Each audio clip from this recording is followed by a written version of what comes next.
a speaker is not working. I'm gonna hold up on this water comment since the person isn't here. Check. The QBs are out of town or something? Yeah. It's working. Hit the volume. Until next. Everything's working. Invite. I don't think we have to. What is it saying?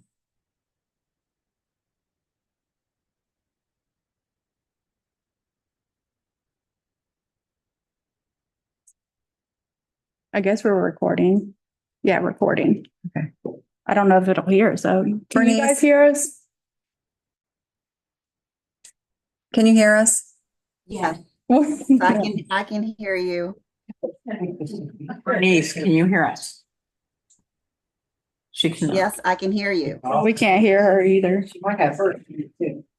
She's Is not. there something on here I need to check? Master. We have a sound guru. Is Olivia on? Yeah. Olivia, Right there. She can't hear us either. You can hear us? Okay, Olivia can hear us. Bernice, can you hear us? Olivia, turn away. Oh, she can hear. Everybody can hear us. We're good. Okay, we're, okay. You can But we hear can't us. hear us. Then Um, we can't hear them. They're muted. Oh, okay. Thank you. Okay, so we're gonna start the meeting. The roll call will be, Ms. Cubie is coming to us via Zoom. Ms. Cubie, if you could just state for the record, where you are. I'm in South Carolina, out of town. can't hear you. We can hear you. Does anyone know why she's out or can say for her? No. Is it this?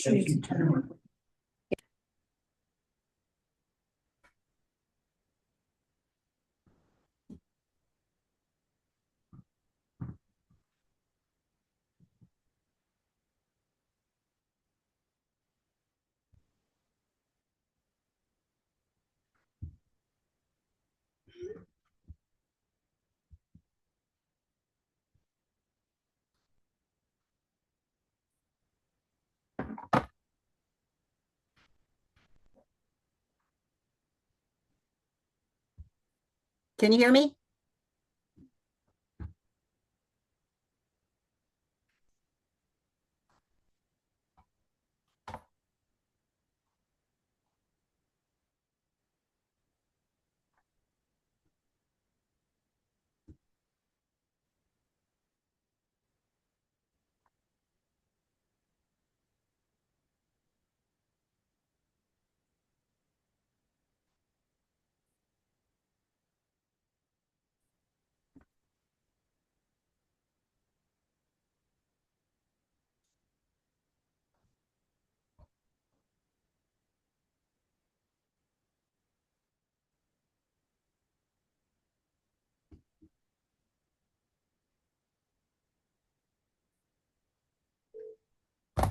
Doing some grandmother duties. I think I. Here you go. Did I just fix it? 'Cause I hear them talking. All right, so I was talking, but I can hear, okay, I guess. No, don't hang I'm up. out of state. I'm in South Carolina. Okay. And Olivia,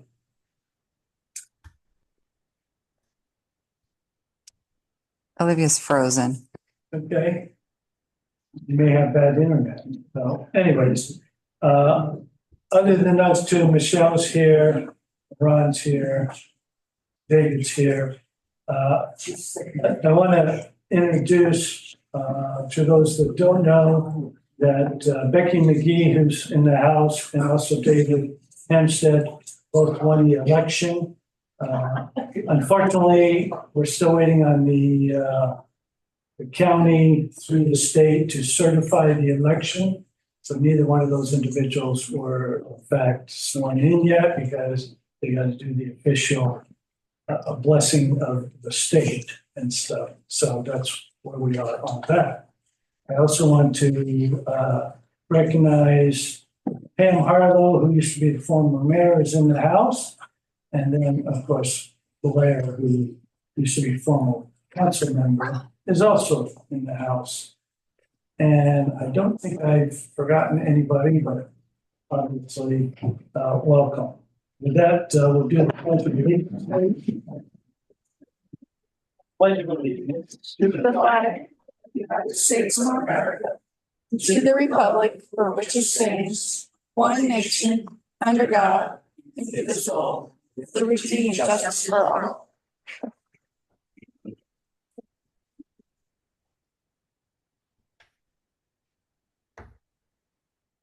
document of the agenda before you.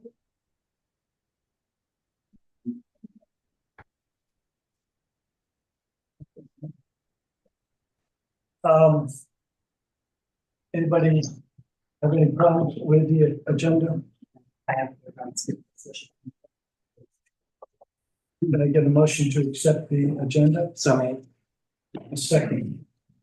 Why is our Zoom gonna end? And a second? Can I have a second for the agenda? Second. Thank you. Are there any negative comments about it? Okay. Before we go into public comments, we have a business who asked to come in. As most of you know, the town council decided that we were going to allow and I'm going to read it so I don't screw it up. Louisa area student education dealing with robotics.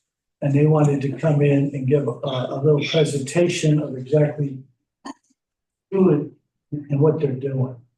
And so I'm going to allow them to come in and give a small presentation so that everybody can better understand what they're doing. Lastly, of course, welcome to all the citizens of Mineral or Louisa County, depending on where you call home. And with that, who from the Louisa Area Student Education Robotics would like to come up and Yes. They're renting our Old Town Hall and, for an annual fee, and we are so glad you guys came. I've been excited to see what you do. Why? Person.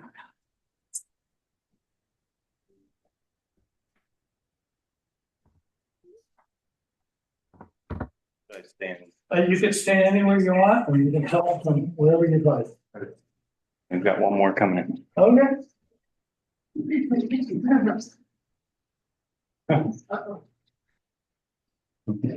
All right.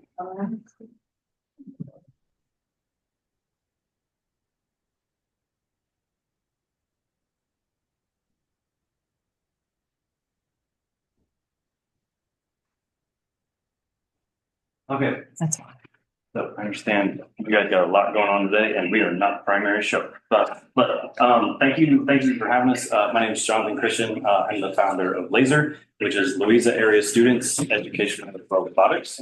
And so you're like, who is Laser and what are they doing in that old building over there? So we're a completely volunteer-run 501c3 nonprofit that's passionate about expanding STEAM education opportunities that are affordable and accessible to all students.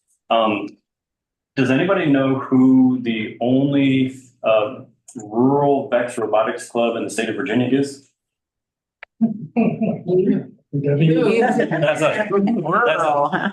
That's us. And so this is something that we want to do. Like we think about like STEAM education. There's a lot of high technology that's out there. And so ultimately we're trying to make this accessible because this is a very capital intensive thing. Like doing robotics, you have electronics, you have hardware, and you've got all kinds, you need computers and you need all the kinds of things.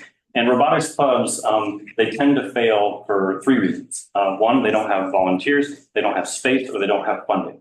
And so we're not here to ask for anything. Not asking for anything. We're just simply to say that we're here.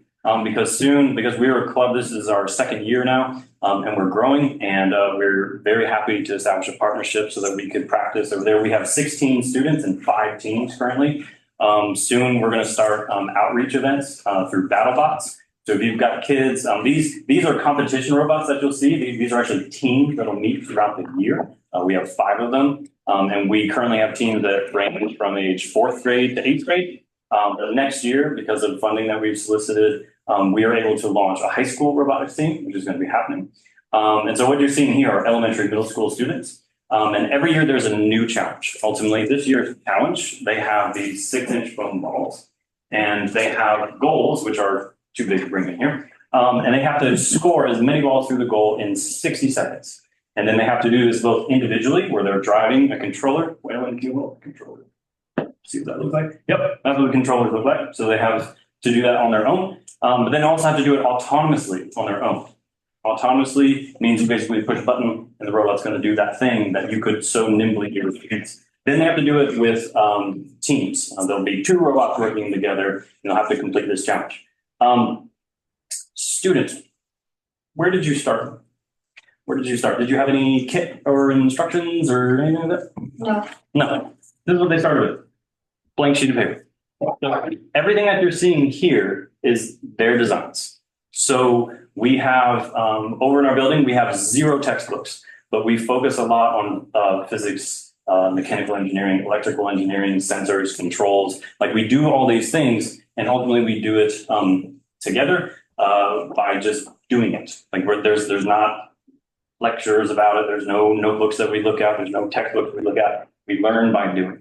So with that being said, I've mentioned about our programs that are coming up. Oh, also, these are really fun to build. So if you want to build one of these things for fun, stay tuned, because we're going to be coming to local businesses, and we're going to have this both for kids and adults. So it'll be fun, and in the form of battle bots. These are not battle bots. This is for the competition. Let's see. Last thing I want to make sure. Core values for lasers is creativity, collaboration, and resilience. These are core values that we want to instill in the future generation, because creativity is ultimately what this future needs for our country. And so how do we create more creative student leaders? It doesn't come from finding answers in the back of the textbook. It comes from, here's your challenge, here's your team, go make something magical. So that's creativity is what we value. Collaboration. You're going to work with people that are really different than you. There's probably people that are quite different opinions in this room today. That is what we want them to establish at an early age. Like, how do I communicate with them? And then resilience. Raise your hand, guys, if anything's going wrong in your robot so far. Yeah. How do you respond at a young age when things don't go well? Like, and ultimately, some of the answers we don't know. We have a staff that are purely volunteers that are called mentors. They're not coaches. Mentors, because we're there to help them walk through and go through this engineering process, because sometimes the solutions are not obvious to anyone. So with that being said, I'm done talking. Here, this is representatives from our radioactive robots. Why don't you guys tell them a little bit about your robot and what makes it unique? That will hold balls in, like turning these rubber band wheels.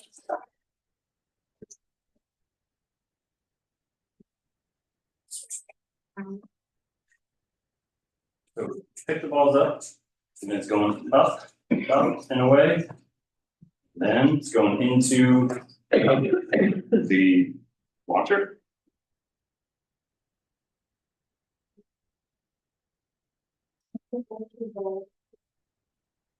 They were in the middle of doing some electronic stuff right before we came over here, so it's not powered on. Okay. Yeah, so you're gonna get 2 balls, they're gonna roll in there, then what? Launches. So it's gonna launch 2 balls into the goals at once, and there's 4 panels. It's a big panel, and they're launching 2 at once. By the way, if there's any physics teachers in the room, that's split trajectory dynamics, but what grade are you guys in? 5th grade, learning split trajectory dynamics, anybody? Okay, cool. What else makes your robot unique? Well, we have a long wheelbase that is longer than most things have. So when we launch, this thing has so much tension on it that it wobbles most robots. So we put in a very long wheelbase so that it can be stable while it launches these balls with all of this tension. And we have these guides to slide us into place, and these to keep us at the right length away from the goals. What are you guys gonna use these for? What are those? And these are sensors, so that when the ball comes in, it tells the engine to spin. So in a world full of AI, this is intro to object detection. Literally, they're using optical sensors to detect an object. How do I know it's a ball? And then what do I do with it once I found it? Waylon, why don't you tell me about yours? We have rubber band tape, the rubber band kept on the ball and pull it up into catapult. We're picking up two balls. The first ball goes into the first basket. The next ball pushes it farther up into the next basket, and it